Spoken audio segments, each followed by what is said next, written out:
That game you're obsessed with? China owns it. That app you spend hours on every day? Chinese company. Your favorite movie franchise?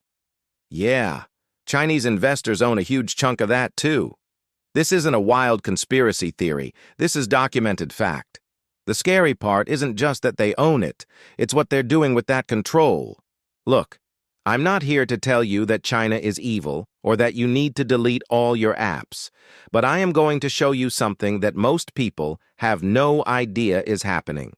Over the past 15 years, Chinese companies have quietly bought up massive portions of our entertainment and gaming industries.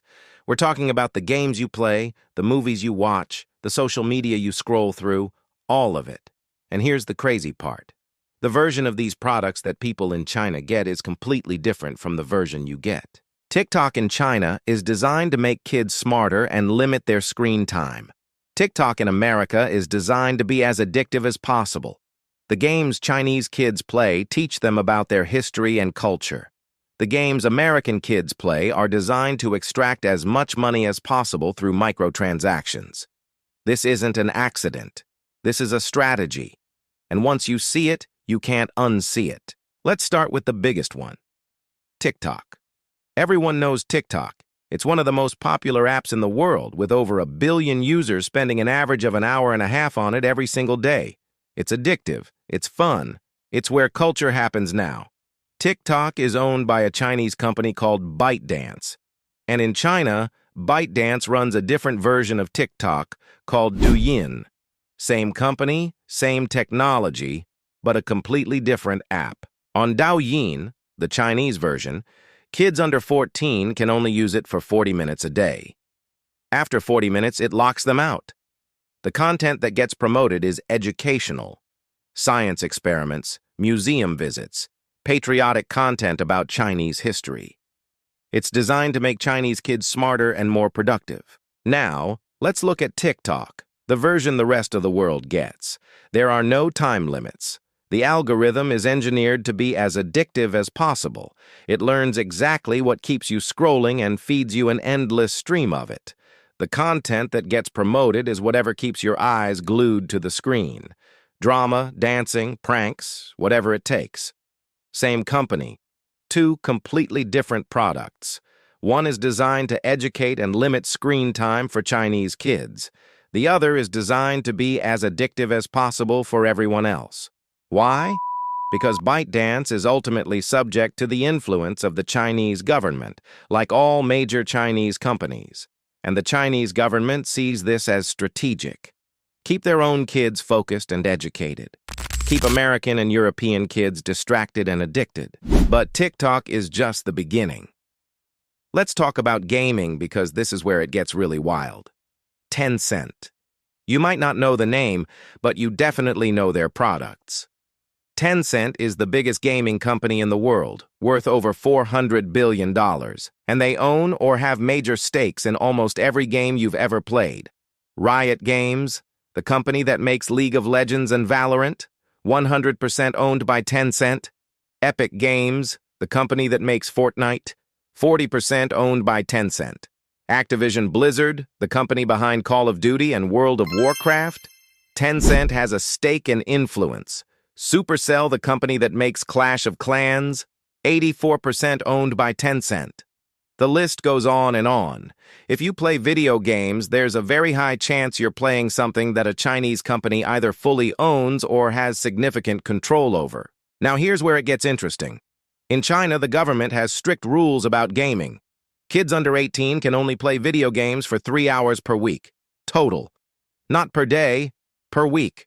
1 hour on Friday, 1 hour on Saturday, and 1 hour on Sunday. That's it.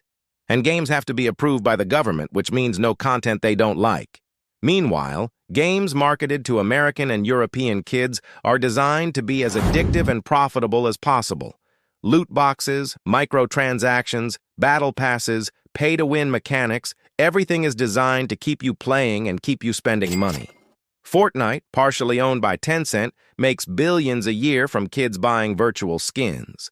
These games are psychologically engineered to trigger the same responses as gambling. So, why does any of this matter? 3 big reasons. First, data. These apps collect an insane amount of data on you. What you watch, where you are, your contacts, your browsing history, everything. And if a Chinese company owns the app, that data can potentially be accessed by the Chinese government. The US government has repeatedly called TikTok a national security threat because of this. The app is banned on government devices in dozens of countries, not because the app itself is dangerous, but because of who owns it and who can access that data. Think about it. TikTok has a complete psychological profile of over 1 billion people, and all of that data is owned by a Chinese company that is, by Chinese law, required to share data with the government if asked. Second, influence. Whoever controls the platforms controls what gets seen. TikTok's algorithm decides what goes viral. If the Chinese government wanted to suppress certain types of content or promote others, they could tune the algorithm to do just that. There's already evidence of this happening. Content about the Uyghur situation in China or the Hong Kong protests has been suppressed on TikTok. Meanwhile, content that makes America look bad or promotes division often gets a boost. I'm not saying every video is reviewed by a censor, but the algorithm can be tweaked to push certain narratives. Third, the long-term strategic implications. China has explicitly stated its goal to be the dominant superpower by 2049. Part of their strategy is what they call unrestricted warfare, competing economically, technologically, and culturally. And one of the best ways to weaken your competition is to make their population less focused and more divided. If you can get an entire generation of Western kids addicted to apps and games that waste their time and money, while your own kids are being educated and limited in their screen time, that's a massive strategic advantage. Let me give you a really specific example. Genshin Impact. It's one of the most popular games in the world, made by a Chinese company called MiHoYo. The game makes billions from gacha mechanics, which are basically loot boxes. You spend real money for a chance to get the character you want. It's gambling, designed to be addictive. In China, the government enforces limits on how much money kids can spend. But in America and Europe, no limits. There are stories of kids spending thousands of their parents' dollars and adults getting addicted and spending their rent money. Same game, same company, different rules for different countries. This extends to Hollywood, too. China is a massive movie market, and to get a movie released there, you need government approval. So what do Hollywood studios do? They self-censor. They change their movies to please Chinese censors. In the Top Gun Maverick trailer, Taiwanese and Japanese flags on Maverick's jacket were initially removed because Taiwan is a sensitive topic for China. They were put back after backlash, but it shows how willing Hollywood is to bend. It goes beyond censorship. Chinese companies like Tencent and Alibaba have invested billions in Hollywood, co-producing movies. The result?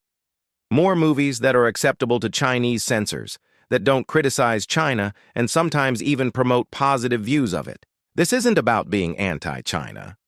This is about being aware of how much control Chinese companies, and by extension the government, have over the technology and entertainment we consume every day.